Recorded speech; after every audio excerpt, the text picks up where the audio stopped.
Bởi vì mod trên bot đã bị giảm sức mạnh đến lần thứ 2, cũng như hiện tại đang có tháo cây ghép hoàn toàn miễn phí.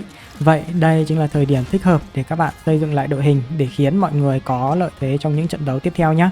Video này mình sẽ mang đến cho bạn những cái lời khuyên để mọi người có thể xây dựng một đội hình chuẩn meta ở thời điểm hiện tại nha. Nào, chúng ta cùng bắt đầu thôi. Welcome back to my channel.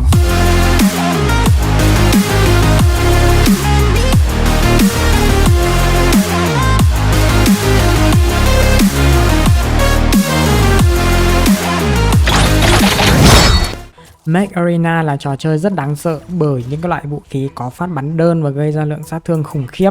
Chúng ta có thể kể đến những cái loại vũ khí bắn tỉa hoặc những cái loại vũ khí cận chiến cần rất ít phát bắn nhưng lượng sát thương của nó gây ra lại quá khủng khiếp.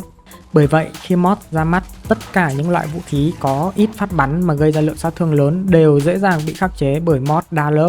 Và chính vì mod đã bị giảm sức mạnh đến 2 lần nên mọi người bây giờ đang khá là hả hê khi cho rằng là không cần quan tâm đến vũ khí meta nữa và chúng ta hoàn toàn có thể dùng những cái loại vũ khí từ phiên bản trước và vẫn khỏe ở phiên bản này, đúng không? Nhưng hãy bình tĩnh đã bạn tôi ơi, bởi vì bot không phải là tất cả mà còn người chơi nữa. Người chơi sẽ luôn là những thành phần đối tượng mà các bạn cần phải dè chừng nhất trong trò chơi, đúng không? Họ sẽ có những cái lối đầu tư, những lối tư duy để khiến các bạn đôi khi sẽ gặp khó khăn khi mà đối đầu phải những người chơi có quá nhiều chất xám. Ở trong video này mình sẽ chia ra làm 2 phần. Một là đội hình phù hợp ở những cái trận đấu 5v5, kể đến là chiếm cứ điểm này và tử chiến 5v5, thì đó sẽ là đội hình thứ nhất. Thứ hai là đội hình cho những cái bản đồ chật hẹp, ví dụ 2v2 này, giải đấu FFA này, thì đấy chính là đội hình thứ hai để giúp các bạn xây dựng những hầm chiến phù hợp với meta ở thời điểm hiện tại nhé. Cùng với việc game đã bán khá nhiều loại vũ khí tốt nên sự lựa chọn của các bạn lại càng đa dạng hơn, đúng không? Chúng ta hãy đi vào vế thứ nhất là đội hình phù hợp cho bản đồ 5v5 gồm cột mốc và tử vong 5v5.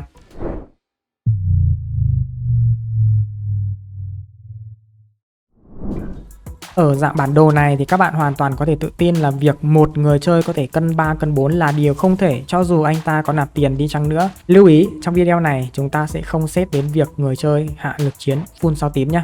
Nhưng nếu đó chỉ là một người chơi hạ lực chiến tầm 4 sao thì vẫn có tỷ lệ các bạn có thể chống đối lại được. Với bản đồ 5v5 thì các bạn hoàn toàn có thể dùng những loại vũ khí meta cũ. Mình điển hình đó là bắn tỉa em này, siêu pháo này, cối tên lửa. Có nghĩa là những cái loại vũ khí mà đã từng bị mình chê ấy, mình đã dùng trong quá khứ mà mình chê khi mà mod mới ra mắt ấy, thì đến thời điểm hiện tại sau khi game nó đã giảm sức mạnh 2 lần của mod ấy, thì các bạn hoàn toàn có thể dùng một cách bình thường. Lưu ý là trong chế độ 5v5. Bởi vì sao? Vì trong chế độ 5v5 cho dù có gặp người chơi đi chăng nữa thì tỷ lệ các bạn đi đơn mà gặp một team 5 là rất là khó. Ở đây thực sự mình gọi đến tầm 99% là khi các bạn đi đơn mà gặp một team 5 là điều mình chơi từ đầu game đến giờ, đến thời điểm hiện tại chưa gặp bao giờ.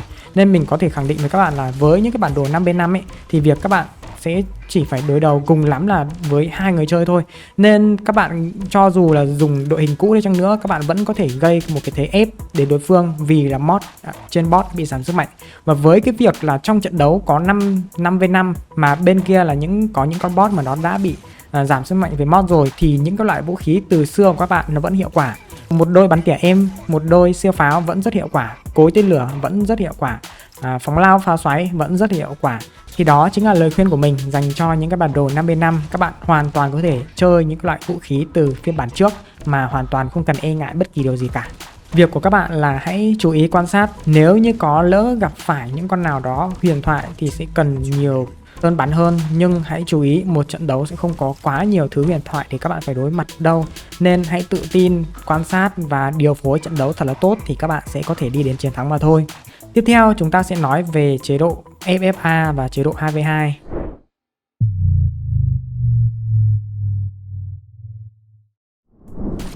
Đây là những cái chế độ khiến các bạn gặp rất là nhiều khó khăn bởi vì nó mang cái thiên hướng gọi là 1v1. 1v1 sẽ khiến các bạn gặp cực kỳ khó khăn nếu như các bạn phải đối đầu với một người chơi mà có mod đa lớp. Đó thực sự là một cơn ác mộng. Mình đã từng có một video chơi 5v5 một cái bản đồ rất là rộng và mình đã đối đầu với một người chơi hơn mình đến 8k lực chiến. Mình 10k lực chiến và gặp người ta là 18k lực chiến. Phải thú thật là tỷ lệ mình thua khi mà đối đầu trong bản đồ 2v2 hoặc trong FF3 phải lên đến 90%. Tuy nhiên ở trong một cái bản đồ 5v5 rộng như vậy thì anh bạn đó còn bị chịu những cái tác nhân ảnh hưởng là những con bot team mình nó cấu HP nữa. Nên mọi người có thể thấy rằng là với những cái chế độ mà 5v5 thì mọi người hoàn toàn có thể chơi những cái đồ ở meta cũ mà không hề bị ảnh hưởng quá là nhiều về cái thành tích chiến đấu của các bạn. Nhưng ở trong những cái chế độ 2v2 hoặc FFA, việc gặp những người chơi như mình kể trên vừa rồi ấy, thì cái tỷ lệ các bạn thua phải lên đến 90% nếu các bạn không có những trang bị phù hợp và khắc chế người ta. Ở những cái bản đồ như vậy thì mọi người cần có những cái loại vũ khí sấy sát thương liên tục. Ở đây mình có thể nói đến là minigun này, tia trọng lực này, những cái loại cận chiến gây sát thương liên tục, ví dụ như repeater hoặc là vòng cung, những cái loại tỏa thì tất cả mình thấy là đều ok, giúp các bạn cấu khiên một cách rất là nhanh chóng. Mình sẽ không nói quá là nhiều nữa, bởi vì nếu các bạn xem video trên kênh của mình cũng biết là mình đã làm những cái video là từng cái loại vũ khí đối đầu với mod, thì các bạn cũng có một cái nhìn tổng quan rằng là đâu là những cái loại đối đầu tốt không. Mọi người có thể hiểu nhanh là những cái loại mà sấy liên tục với sát thương cao thì sẽ tốt, còn những cái loại mà sát thương cao như chỉ bắn được đơn phát giữa khoảng cách rất là lâu như vậy thì sẽ không hiệu quả. Mod vòi điện và mod khiên đa lớp sẽ là thứ mà những người chơi nhắm đến để có thể khắc chế kèo của đối phương. Game thì mọi người vô cùng yêu thích những cái loại phát bắn đơn mà sát thương cao, đúng không? Bởi vậy khi mà mọi người đầu tư những cái loại mod này thì chắc chắn là người chơi bên kia sẽ bị yếu thế. Và nếu như mà gặp những cái đối phương như vậy thì mọi người phải lại có những cái loại vũ khí để khắc chế, đúng không? Thì nhắc lại là cần những cái loại vũ khí sát thương cao này và sấy liên tục thì nó sẽ lại khắc chế được đối phương. Và việc các bạn trang bị những cái mod vòi điện, mod đa lớp ấy, thì lại khắc chế những cái người mà không có thông tin cập nhật, để người ta lại bị hớ hênh khi mà người ta lại vẫn ưa chuộng những cái loại vũ khí mà bắn theo phát đơn và sát thương cao. Và nếu như gặp cùng những cái người chơi mà đầu tư giống như bạn thì sao? Thì chắc chắn rồi, việc đó sẽ tùy thuộc vào kỹ năng của bạn cũng như là cách các bạn xử lý tình huống để xem có hơn kèo với người ta hay không nhá. Câu hỏi đặt ra ở đây là những cái loại vũ khí từ meta cũ mà gặp yếu thế khi đối đầu với mod ấy, ví dụ như cối tên lửa này, Carbon gun này, bắn tỉa em này, những cái loại mà gặp khó khăn khi đối đầu với những mod xịn ý, thì có nên đầu tư hay không? Cá nhân mình thấy rằng là vẫn nên đầu tư, bởi vì chúng sẽ vẫn giúp ích cho các bạn trong những cái trận đấu 5v5, đúng không? Còn với những cái trận đấu mà 2v2 FFA thì các bạn phải đầu tư những cái loại vũ khí khác để nó phù hợp với những cái trận chiến của các bạn. Ở thời điểm hiện tại thì mọi người phải nghĩ đến việc là có hai hầm. Một hầm là phù hợp với chế độ 5v5, hai là hầm phù hợp để các bạn solo. Thì đó là điều các bạn cần phải đầu tư ở thời điểm hiện tại. Cho dù là khi chưa có mod hay là khi đã có mod thì cái việc các bạn cần có những cái đội hình đa dạng để phù hợp cho những cái trận đấu nó không phải là điều quá lạ lẫm.